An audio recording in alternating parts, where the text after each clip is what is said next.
아테네의 길을 묻다. 번영의 길로 갈 것인가, 망국의 길로 갈 것인가.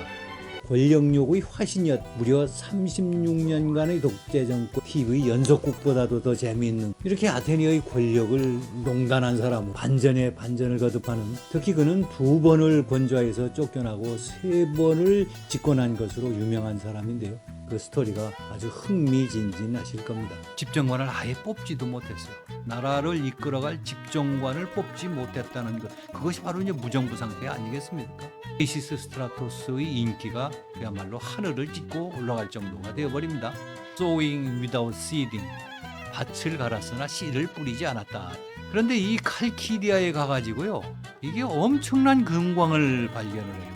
전체 병력이 에레트리에 집결을 합니다. 이 소식이 이제 아테네에 전해졌으니까 아테네가 화들짝 놀랐지 않았겠어요. 근데 더 놀라운 것은 반란 수계의 아들이 하는 말을 듣고 전부 해산을 해서 하나 둘 뿔뿔이 흩어져가지고 집으로 돌아갔다는 거예요. 우리는 지금 아테네를 번영으로 이끈 훌륭한 지도자들의 리더십을 공부하고 있는데요. 지난 3시간에 걸쳐서 그리스의 7현자라고 불려지는 솔론에 대해서 공부한 바가 있었고요. 앞으로는 이제 4시간에 걸쳐서 참주의자, 독재자였던 페이시스트라토스에 대한 공부를 할 예정입니다만, 특히 그는 2번을 권좌에서 쫓겨나고 3번을 집권한 것으로 유명한 사람인데요. 그 3번의 집권 중에서 2번은 쿠데타였고요. 또 한 번은 정략 결혼이었습니다. 그는 그야말로 권력을 위해서라면 수단 방법을 가리지 않는 권력욕의 화신이었다, 이렇게 말할 수도 있을 텐데요. 그는 그렇게 해서 19년을 장기 집권하였고 또 그 자리를 2 아들에게 물려줘가지고 무려 36년간의 독재 정권이 유지되게 만든 사람이었습니다. 이렇게 아테네의 권력을 농단한 사람을 우리가 꼭 공부해야 될 그런 훌륭한 지도자에 포함시킬 수가 있을까요? 그러나 그 결론은 잠시 미뤄두기로 하고, 그가 왜 2번이나 권좌에서 쫓겨났고 또 어떻게 3번씩이나 집권을 할 수 있었는지 그 이야기를 해보겠습니다. TV 연속극보다도 더 재미있는 그 이야기를 먼저 들어봅시다. 반전에 반전을 거듭하는 그 스토리가 아주 흥미진진하실 겁니다.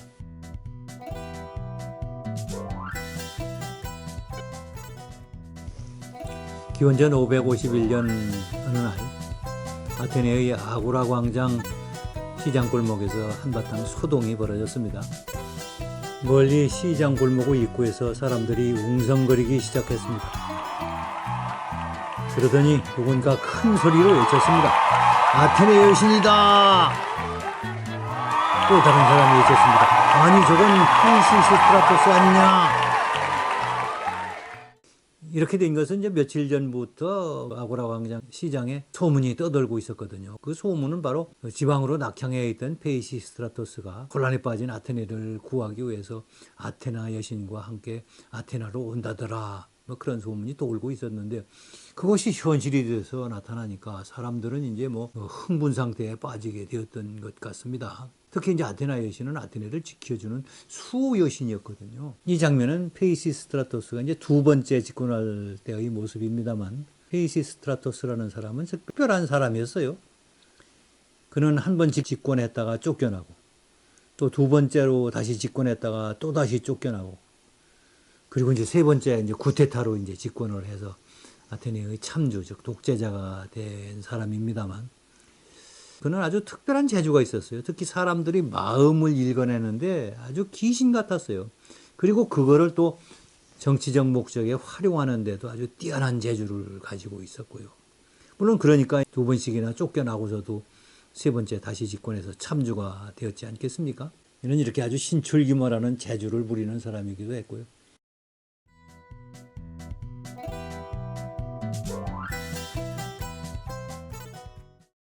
그럼 그 첫 번째 집권부터 한번 살펴보기로 하겠습니다. 그가 등장하게 됐던 배경에는 소위 아테네가 무정부 상태의 혼란에 빠져 있었다고 합니다.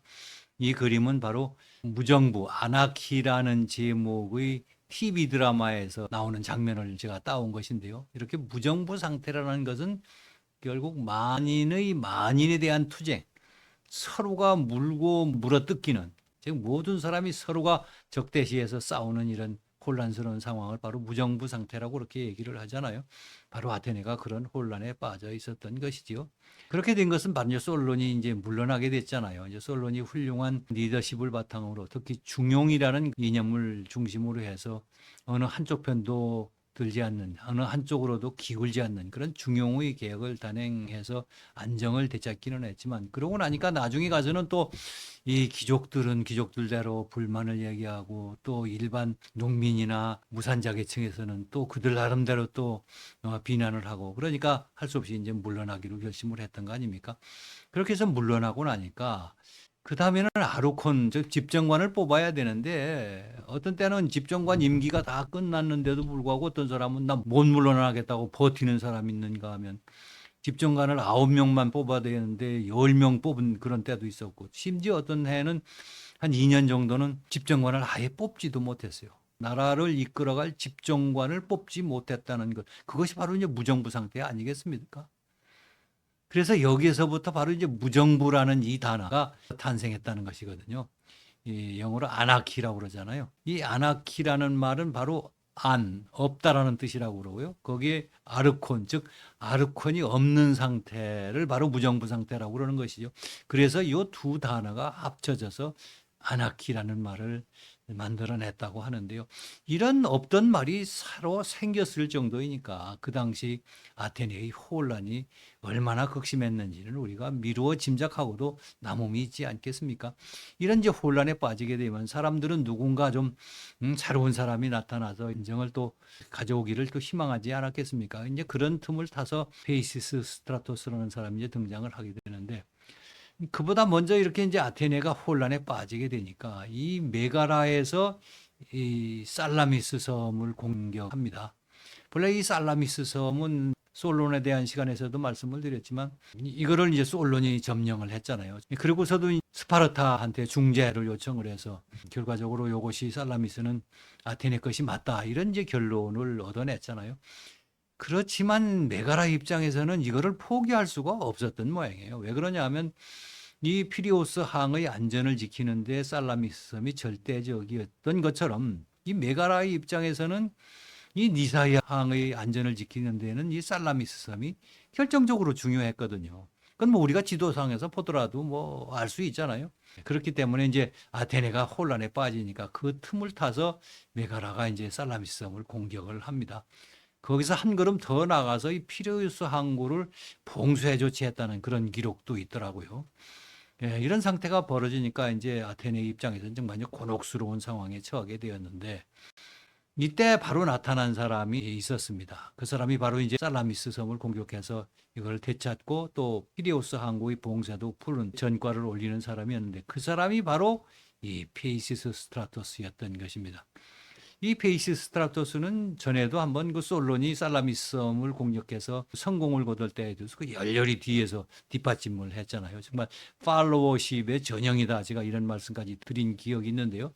그런 역할을 했던 사람이 다시 또 한 번 살라미스 섬을 다시 되찾게 되니까 이 페이시스 스트라토스의 인기가 그야말로 하늘을 찢고 올라갈 정도가 되어버립니다. 이제 그 상황을 틈타서 이 사람이 한 가지 일을 벌입니다. 길거리를 지나가다가 자기가 어떤 개한이 달려들어서 나를 죽이려고 그러는데 가까스로 피해서 이렇게 팔만 찔리고 말았다, 이렇게 얘기를 하는데 사실은 그 자작극이었거든요. 그렇게 해놓고 미네에다가 요청을 합니다. 내가 이렇게 죽을 고비를 넘기긴 넘겼지만 언제 또 이런 일을 당할지 모르겠는데 이제 경운을 좀 붙여줘야 되겠다. 미네에서 그걸 의결을 해야 될 상황인데, 그때 마침 이제 에이우를 떠났던 솔론이 막 돌아왔을 때거든요. 그래서 솔론이 이 페이시스트라토스의 그 속마음을 알아차렸어요. 이제 참주가 되려고 지금 가전공리를 다 하고 있는 상황이거든요. 정말로 권력력이 뭐 대단한 사람이었거든요. 그거를 이제 솔론이 알아차리고 민회에 나가서 적극적으로 반대하는 연설을 합니다. 그래도 안 되니까 나중에는 페이시스트라토스의 집 앞에 가가지고 1인 피켓 시위를 했다고 합니다. 역사상에 등장하는 아마 인류 최초의 피켓 시위가 아니었을까 싶습니다만, 그런데도 이제 민회에서는 그냥 그걸 의결을 해서 이 페이시스트라토스의 요청을 들어줘요. 그렇게 해서 바로 여기 이제 세 사람이 보이죠. 뭐를 들고 있죠? 이게 권봉입니다. 권봉을 들고 페이시스 스트라토스를 경호하는 임무를 맡았는데, 맨 뒤에 이렇게 따라오는 사람, 그게 이제 페이시스트라토스입니다만, 이렇게 됐던 겁니다. 그런데 처음에는 이렇게 곤봉을 들고 3명에 불과했던 이 경호원이 나중에는 50명까지 늘어나고 이들이 들고 다니는 것이 곤봉에서 칼로 바뀝니다. 그러면서 쿠데타를 일으켜가지고 결국은 페이시스트라토스가 집권에 성공을 합니다. 이것이 기원전 565년, 지금부터 한 2600년 가까이 되는 그 시점에서 있었던 일인데요. 이렇게 이 사람은 하여튼 자기가 권력을 잡기 위해서는 무슨 짓이든지 다 하는 그런 사람이었어요. 그렇게 해서 이제 권력을 잡게 됩니다.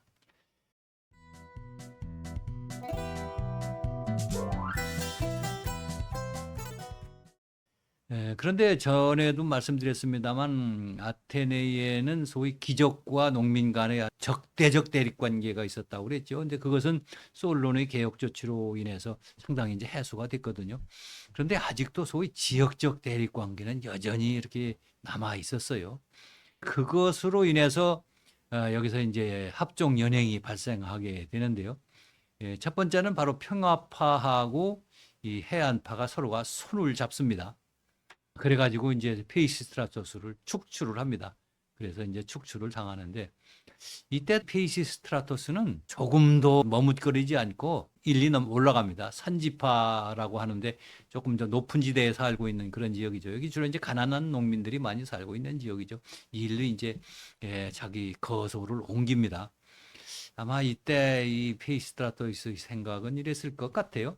리크루고스나 메가크로스는 자기의 확고한 지역적 기반을 가지고 있는데 자기는 그게 확실치가 않은 거예요. 그러니까 여기 좀 높은 지대로 올라가 가지고 여기에서 이 가난한 농민들하고 같이 살면서 그들하고 아주 끈끈한 유대 관계를 맺습니다. 그렇게 하면서 그야말로 와신상담, 호시탐탐 기회를 엿봅니다. 그런데 기회가 찾아와요.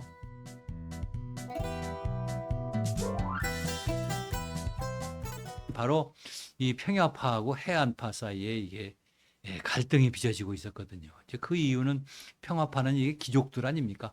그러니까 이 사람들이 생각할 때 해안파 이 사람들은 뭐 떠돌이 어중이 떠중이 이런 사람이라고 생각을 했을 거거든요. 왜냐하면 이 해안파 상공인들은 물론 옛날부터 이 아티카 지방에서 살고 있는 사람들도 있었지만 많은 사람들은 솔론의 외국에서 이민을 적극 받아들이는 정책에 의해서 뒤늦게 여기 합류한 사람들도 꽤 있었거든요. 그리고 또 그 당시까지만 해도 이 해안파 상공업이 아직 크게 발전을 하지 못하고 있었어요. 그러니까 세력이 뭐 평야파에 미치지 못한다고 봐야 되겠죠.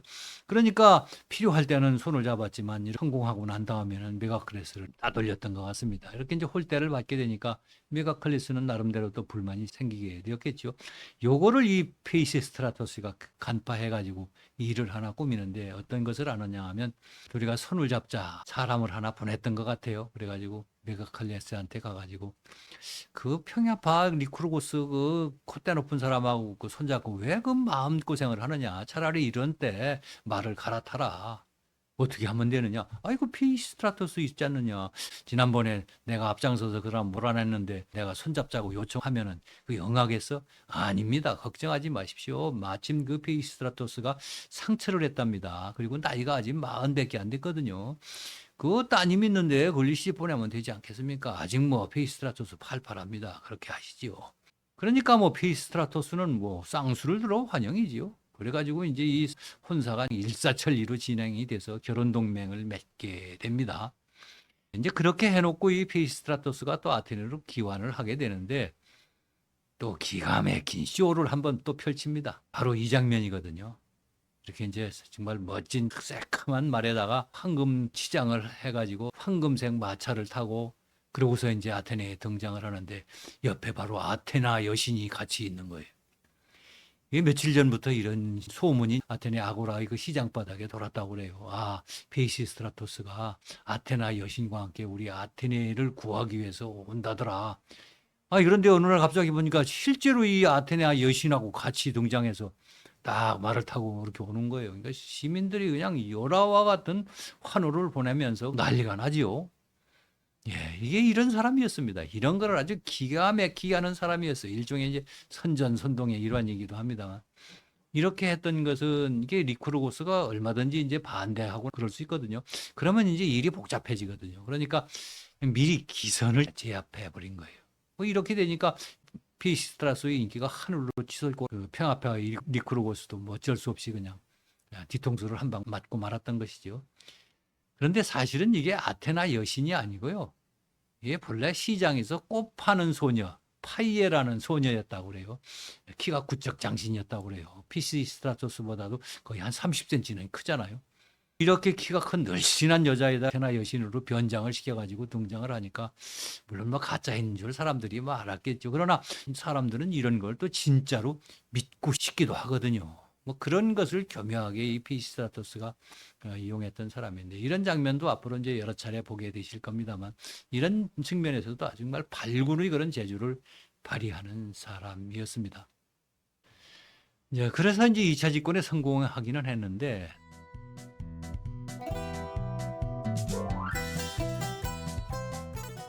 또 금방 또 실권을 하게 됩니다. 이제 그 이유는 바로 이것 때문에 그랬어요. sowing without seeding. 우리말로 해석을 하자면 밭을 갈았으나 씨를 뿌리지 않았다 이런 뜻인데요. 뭐 여러분들도 이게 무슨 뜻인지 아시겠습니다만 메가클레스의 그 딸하고 이제 결혼을 해가지고 이제 잠자리는 같이 했지만 산하 제한을 했다는 얘기겠죠. 이 소식을 듣고 이 메가클레스가 발끈합니다. 여기 이 메가클레스는 우리가 킬론의 구테타 때 그걸 진압하다가 신성모독 사건에 휘말렸던 메가클레스의 손자입니다. 그리스 세계에서는 할아버지의 이름을 손자가 이어받는 경우가 많습니다. 그래서 혼란을 일으키기도 하는데 이건 이제 손자 메가클레스를 말한다 이렇게 아시면 되겠습니다. 왜 발끈을 했느냐 하면 그 메가클레스의 가문은 소위 알크메이언 가문이라고 그랬었죠. 이게 이제 앞으로도 자주 등장을 하게 됩니다. 이 가문은 바로 그때 그 신성모독 사건 때문에 신의 저주를 받았다고 사람들이 이렇게 뒷공론을 하고는 했거든요. 메가클레스한테는 이것이 일종의 뭐 트라우마 같은 그런 자격지심이 있었을 거예요. 그러니까 이게 요놈이 필요할 때는 우리 딸하고 결혼을 하더니 우리 집안하고는 자식을 만들지 않겠다는 그런 뜻이구나. 이거는 우리 가문을 능멸하는 거 아니냐. 이렇게 발끈을 했던 것이죠. 그래가지고 이게 파혼을 합니다. 그러니까 피시스트라토스는 두말 않고 해로 망명을 갑니다. 이런 면에서도 아주 독특한 사람이에요. 가서 뭐 사과를 하거나 그런 게 아니다. 뭐 변명을 하거나 하지 않습니다.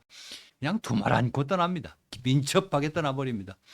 근데 물론 이때 아버지는 파혼을 했지만 메가클레스의 딸은 피시스트라토를 따라서 이 칼키디아까지 갔다고 그래요. 막 여복은 많았던 사람인 것 같습니다. 아무튼 이제 이렇게 해서 또 두 번째 또 실권을 해서 쫓겨나게 되지요. 그런데 이 칼키디아에 가가지고요. 이게 엄청난 금광을 발견을 해요. 그냥 뭐 금을 재료나 할 필요도 없이 이렇게 금덩어리가 쏟아지는 이런 광산이었거든요. 거기 또 은도 많이 생산됐다고 그래요. 이런 광산을 해가지고 엄청난 그야말로 떼돈을 법니다.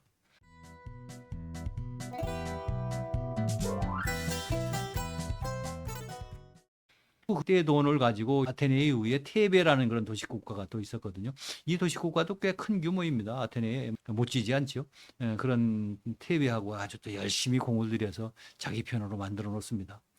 그리고 저 그 밑에 그 낙소스 섬이라고 있는데 여기에 이제 리그다미스라는 사람이 이제 쿠데타를 하려고 계획 중에 있었어요. 그래서 이제 참주가 되려고 하는데 거기에 용병 1000명을 사가지고 지원을 보내줍니다. 리그다미스가 얼마나 고맙겠어요. 그래서 이제 쿠데타에 성공하지고 이제 리그다미스는 이 낙소스에 이제 참주가 됩니다. 이제 그렇게 해놓고 이게 다 사전에 이 계획적으로 이루어진 일들이었어요. 어떻게 해서든지 쿠데타를 일으키려고. 그동안 지금까지 해보니까 두 번의 집권에 이어서 두 번을 실권 쫓겨났잖아요. 그러니까 이제는 군사력이 없이는 이게 안 되겠다. 이런 생각을 했던 것 같아요.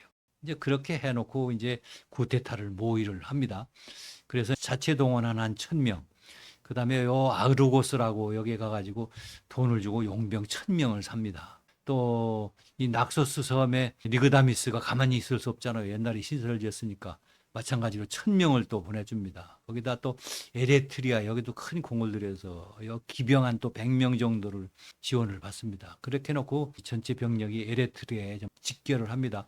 이 소식이 이제 아테네에 전해졌으니까 아테네가 이제 화들짝 놀랐지 않았겠어요. 그래가지고 긴급하게 병력을 편성해서 그 팔레룬 산이라고 있는데 그 뒤 너머에 있는 팔레진이라는 곳에 가서 이제 집결을 하고 대비를 하는데 그런데 뭐 느닷없이 점심 식사를 하고 있는데 이 이 반란군이 들이닥쳐가지고 포위를 해버린 거예요. 기병을 앞세우고 왔겠죠. 근데 그때 마침 말에 올라탄 젊은이가 하나 나타나서 이게 이제 피시스트라토스의 아들입니다. 나타나가지고 그 정부군한테 이렇게 얘기하는 거예요. 여러분 지금 당장 해산해서 각자 집으로 돌아가십시오. 피시스트라토스께서 이제 자기 아버지를 말하는 거죠. 여러분께 약속합니다. 절대 책임을 묻지 않겠다고 합니다. 여러분 이 얘기 어떻게 들리십니까? 이게 정부군이 반란군한테 할 얘기를 지금 반란군이 정부군한테 하고 있는 얘기 아니에요? 근데 더 놀라운 것은 이 말을 들은 정부군으로 여기 온 사람들이 반란 진압하러 온 사람들이 그 얘기를 듣고 반란 수계의 아들이 하는 말을 듣고 전부 해산을 해서 하나 둘 뿔뿔이 흩어져 가지고 집으로 돌아갔다는 거예요. 이게 어떻게 된 일일까요? 뭐 역사에 기록은 없어요. 없는데 제 짐작으로는 이건 역시 피시스트라토스가 사전에 뭐 인맥으로 했든지 아니면 돈으로 했든지 모종의 조치를 취해 놓은 거 아닐까요? 저는 그런 생각이 듭니다. 하여튼 그건 변론으로 하고 그렇게 해서 결국은 이 쿠데타가 하루 만에 성공을 해가지고 그냥 무혈입성을 해서 아테네의 권력을 차지하게 됩니다. 참 그런 면에서 참 뛰어난 사람이라고 봐야 될지 어떨지 모르겠습니다만 하여튼 그런 사람이 바로 이제 피시스트라토스였는데 자 이렇게 해서 피시스트라토스라는 사람이 이제 쿠데타를 통해서 이제 집권을 했는데 특히 그 과정에서 두 번이나 쫓겨난 적이 있었잖아요. 뭐 원한이 많이 있을 수 있겠죠. 이런 사람이 참주 즉 독재자로 집권을 하게 됐는데